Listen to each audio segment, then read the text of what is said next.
안녕하세요. 거꾸로 읽는 통증 이야기 통증TV에 오신 것을 환영합니다. 저는 통증 클리닉을 운영하고 있는 의학 박사 박정건 원장입니다. 평소에 제가 의학 지식만 전해드리다가 이번에는 4편에 걸쳐서 현재 일어나고 있는 여러가지 의학적인 문제에 대해서 제 의견을 좀 말씀드리고자 합니다. 그래서 2번 시간입니다. 제목은 짜장면 가격을 정부가 통제하면 생기는 일에 대해서 오늘 말씀드리도록 하겠습니다. 구체적인 내용을 말씀드리기 전에 구독, 좋아요, 알림 설정을 해주시면 보다 많은 분들에게 좋은 정보를 전해드리는 데 도움이 됩니다. 구독, 좋아요, 알림 설정! 짜장면 가격을 정부가 통제하면 생기는 일에 대해서 한번 말씀드리도록 하겠습니다. 여러분이 이제 짜장면집 주인이라고 한번 생각해 보십시오. 요즘 짜장면 얼마나 하나요? 7,000원, 8,000원, 9,000원 이 정도 하나요? 그 정도 하는데 정부에서 어느 날 짜장면 가격을 5,000원만 받으라고 얘기합니다. 그러면 매장 가격, 재료비 이런 게 많이 올라서 7,000원, 8,000원은 받아야 수지가 맞는데 5,000원만 받으라고 얘기를 하는 거죠. 법으로 정했습니다. 그거를 제가 마음대로 8,000원, 9,000원 받을 수도 없고, 그리고 더 낮게 받을 수도 없습니다. 딱 5,000원만 받아야 됩니다. 그리고 짜장면 그릇의 크기랑 그 다음에 들어가는 재료를 정부에서 다 정했어요. 그래서 그대로만 딱 놓고 그것만 팔아야 됩니다. 그런데 짜장면 가격을 바로 받는 게 아닙니다. 식사한 사람한테 받는 게 아니고 그분은 장부에 체크만 하고 갑니다. 그래서 장부에 체크만 하고 가고 짜장면 값을 한 달치 모아서 짜장면 가격을 받으러 정부에 가면 정부가 짜장면에 면을 몇 그램 넣었는지, 고기를 몇 그램 넣었는지, 올리브유를 썼는지, 라드를 썼는지 이런 걸 다 파악해서 너 올리브유로 하라 그랬는데 왜 라드를 썼어? 짜장면 가격을 안 줍니다. 한 그릇을 빼버려요. 그 다음에 면을 몇 가닥 크기를 3mm로 하라 그랬는데 4mm로 했네?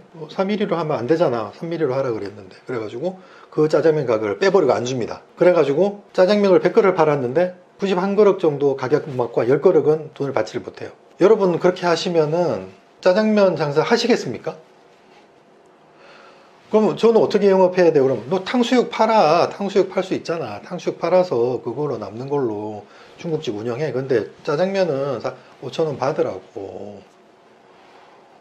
너 장사 잘 되잖아. 탕수육도 팔고 뭐 저렇게 팔면 되니까. 그렇게 하라고 하는 게 현재 중국집입니다. 그런 중국집을 여러분이면 운영하시겠습니까? 저는 안 할 것 같은데요. 그 중국집이 뭐냐 하면은 이제 현재 병원들입니다.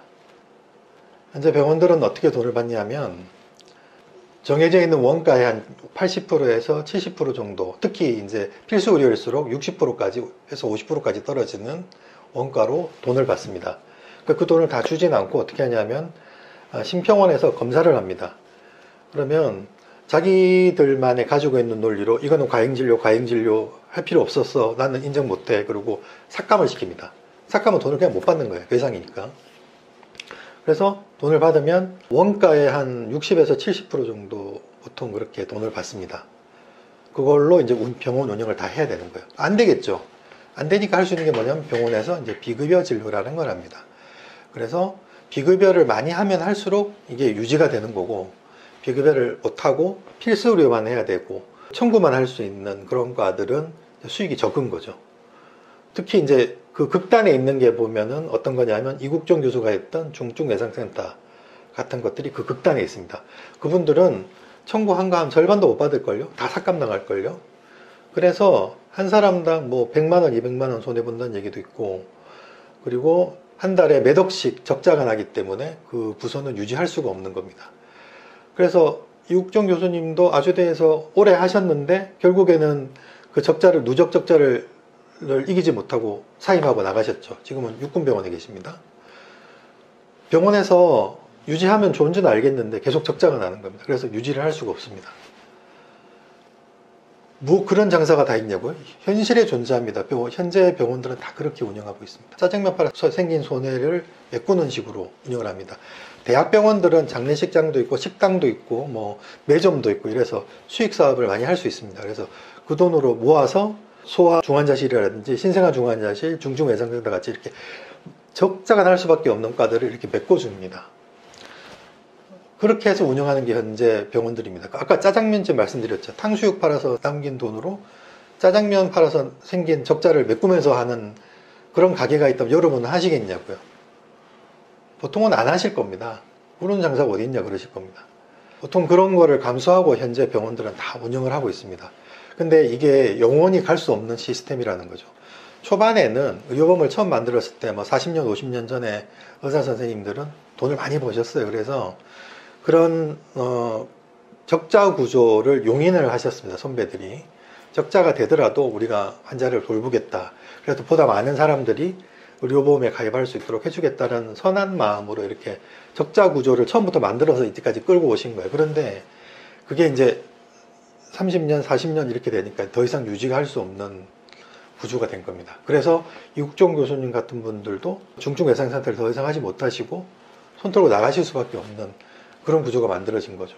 정부가 가격을 통제하는 그런 가격 구조입니다. 그래서 문제가 늘 발생하고 있습니다. 그러면 수가 올려주면 되지 않느냐.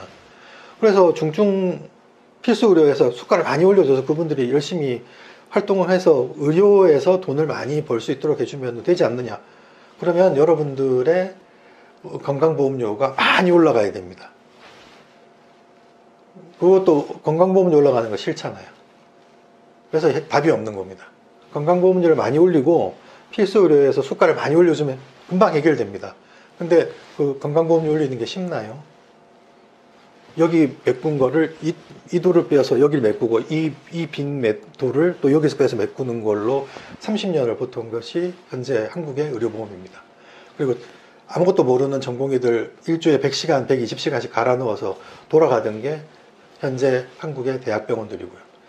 이제 그런 시스템들이 더 이상 유지가 안 되는 한계에 봉착한 게, 그래서 터져 나오는 게 지금 의대 증원 문제, 전공의 문제 이런 것들입니다. 이제 더 이상 이런 문제들이 더 이상 유지될 수 없는 상태에 왔습니다. 그래서 이런 모든 문제들이 터져 나오고 있다는 것을 좀 말씀드리고 싶습니다. 오늘은 여기까지 하겠습니다. 감사합니다.